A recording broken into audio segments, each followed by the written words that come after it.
Hi, my name is Nina Döllinger, and on behalf of the groups of Psychology of Intelligent Interactive Systems and Human-Computer Interaction from the University of Würzburg, I present our paper, Promoting Eco-Friendly Behavior Through Virtual Reality, Implementation and Evaluation of Immersive Feedback Conditions of a Virtual CO2 Calculator. My co-authors are Carolin Wienrich, Stefanie Vogt, and David Obremski. For years, research groups worldwide have warned of the effects of an anthropogenic climate change. With an assumed temperature increase between 1.7 and 4.4 degrees Celsius by the end of the 21st century, they predict heat waves, droughts, heavy precipitation, floods, and forest fires.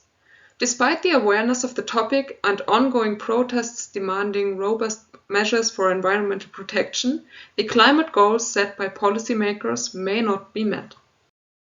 One obstacle to individual environmental behavior change is the lack of immediate, tangible consequences from our daily actions, making it difficult to link our behavior to environmental impacts.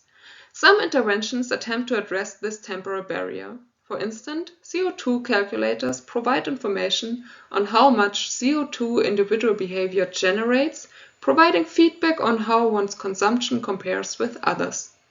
While informative, these approaches frequently fail to produce a revelation that would trigger genuine behavior change because the presented information is too abstract. However, emerging technologies like virtual reality hold promise in bridging this gap by offering immersive experiences that can profoundly affect behavior change and effectively engage users on emotional and cognitive levels. But how is VR-based behavior change achieved? One possibility for creating innovative interventions is the usage of VR technologies. VR offers technical properties such as interactivity and realism that allow us to transcend the conventional notions of time and space. In a prior work, we merged different behavior change barriers proposed by different research groups and summarized them into a framework for VR-based behavior change, BehaveFit, combining them with different features of immersive technologies. Today, I will focus on two of those barriers that can benefit from the possibilities of immersive systems. The first one is temporal distance. Temporal distance describes the barrier that risks are not perceived due to temporal discrepancies. Our ancestors mainly dealt with immediate concerns and dangers which are incompatible with the difficulty of solving climate and environmental problems that often involve distant consequences and have delayed impacts. Our second barrier is distance to control. According to Gifford and colleagues, self-efficacy describes the feeling that climate change is a global problem, where many believe that there's nothing they as an individual can do about it. This in turn negatively impacts their motivation to act. Without experiencing self-efficacy, a critical motivation to act is missing. There have been some examples on how VR can help overcome these barriers and impact environmentally friendly behavior change. One of these is the study of Su and colleagues.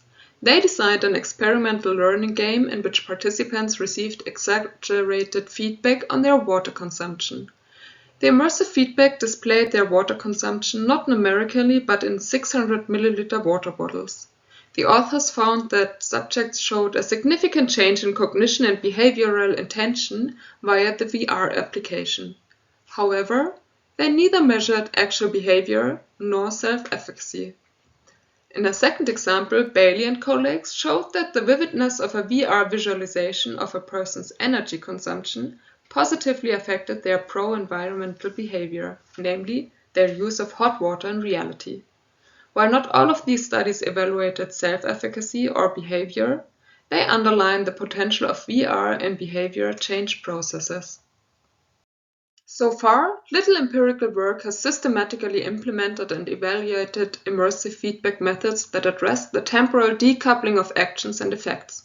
Further, more research investigating immersive feedback engagingly conveying information is necessary. Thus, we aim at answering the following research question.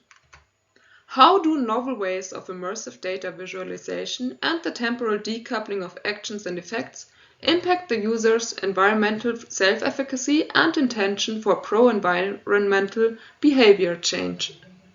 We aim to answer this research question using a virtual CO2 calculator. Through two immersive feedback methods, the application visualizes the user's CO2 emissions.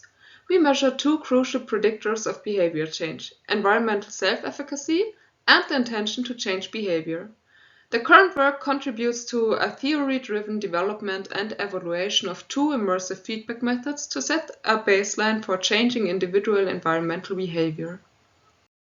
We developed our VR CO2 calculator application using Unity game engine. The CO2 calculator within the virtual environment was implemented in C#. The user interface dynamically updated the content of text fields and images based on user input. It was based on an established carbon footprint calculator, focused on the key sectors personal data, heating, electricity, mobility, nutrition, and general consumption. We stored user responses and calculated the corresponding CO2 emissions. The results of the calculated CO2 emissions are displayed to the user on the virtual canvas. The scene of the virtual CO2 calculator application consists of a forest clearing, resembling a Central European setting. This environment aimed to provide users with a familiar backdrop, as similar settings could be found near to where the experiment was conducted.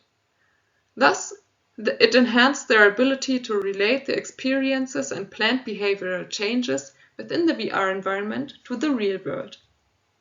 To give users some spatial feedback on their CO2 consumption, virtual balloons filled with CO2 were implemented. The balloons have a volume of 15 liters and are gray and transparent. They are randomly placed in the virtual environment with no balloon situated in the immediate surroundings of the user. We added an animation which caused the balloons to move gently back and forth, although not in a way that allows the users to touch the balloon. Therefore, no interaction occurred between the user and the balloons. Additionally to the balloon or numeric visualization, the application provided users with the option to select a time dimension. This feature allowed users to evaluate their carbon emissions over different periods, such as 1, 2, and 3 years, via a canvas on the virtual ground. Depending on the direction in which users turned, they were presented with the extent of their total CO2 consumption within the selected period. For our study design, we posed the following hypotheses. First, showing a positive change in carbon footprint after behavior change for several years instead of one increases the self-efficacy. And second, spatial visualization of subjects' carbon footprint compared to numerical representation increases self-efficacy. Third, showing a positive change in carbon footprint after behavior change for several years instead of one increases the intention to change behavior. And fourth and final, spatial visualization of the subject's carbon footprint compared to numerical representation increases the intention to change environmental behavior. The experiment was conducted as a 2x2 between subjects design. One factor was the visualization of the CO2 footprint, which was either realized numerically or by displaying the respective number of balloons in the virtual environment. The second factor was the time span of the feedback on the participants' CO2 consumption. This was either limited to 1 year or available for 1, 2, and 3 years. 63 individuals participated in our study with a mean age of 22 years. At the beginning of the experiment, participants read and signed an informed consent form and data protection statement.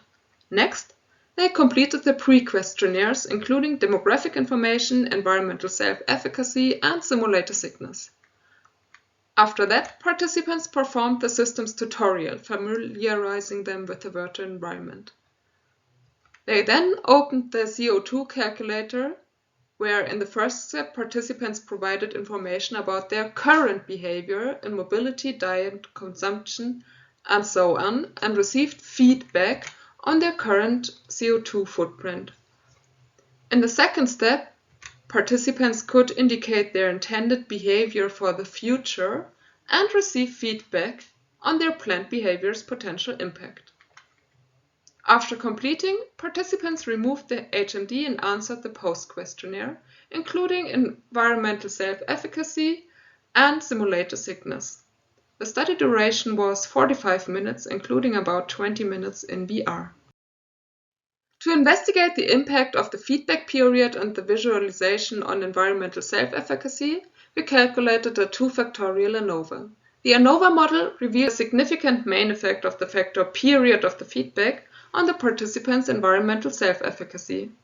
The extendable period of 1, 2, and 3 years for the participants' feedback on their CO2 footprint significantly increased their environmental self-efficacy compared to the feedback for only 1 year.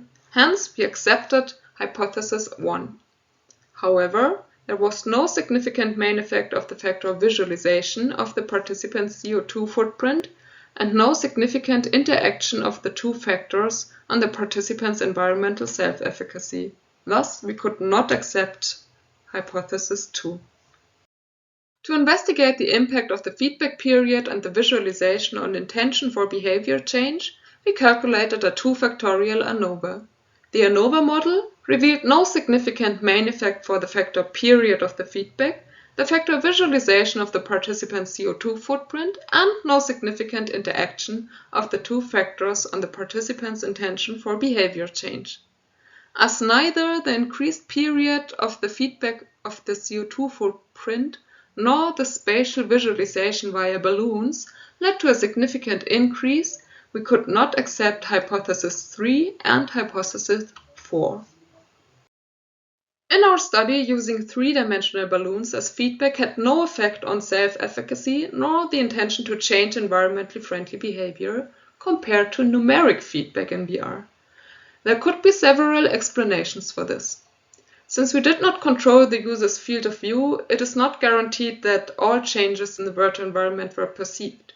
Subjects might have had the impression that their behavioral change had little effect to the number of balloons. The sky was littered with CO2-filled balloons in their current and in their future behavior. In the balloon visualization, changes may be more challenging to detect compared to numeric feedback, where the value is presented as double or triple in magnitude. There are possible solutions for this problem. First, the feedback could be limited to the individual categories.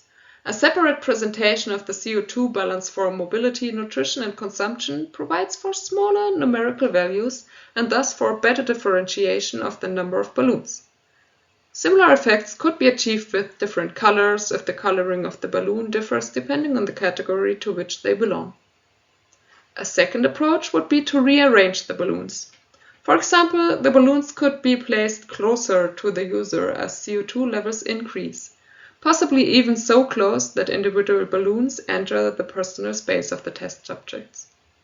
A similar approach was used by Su and colleagues, who exaggerated feedback to educate subjects about their water consumption. It is possible to amplify the feedback of the balloons. Thus, an exaggerated presentation method may enhance the desired effect of an environmentally friendly behavior change.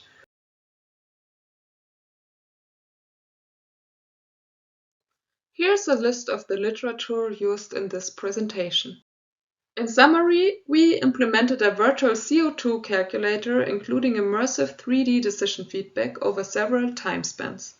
We evaluated the effects of our feedback implementation and found new insights into the effects of immersive feedback on environmental self-efficacy and intention to change. On behalf of my co-authors, I want to thank everyone for your attention. In summary, we implemented a virtual CO2 calculator including immersive 3D decision feedback over several time spans. We evaluated the effects of our feedback implementation and found new insights into the effects of immersive feedback on environmental self-efficacy and intention to change. On behalf of my co-authors, I want to thank everyone for your attention.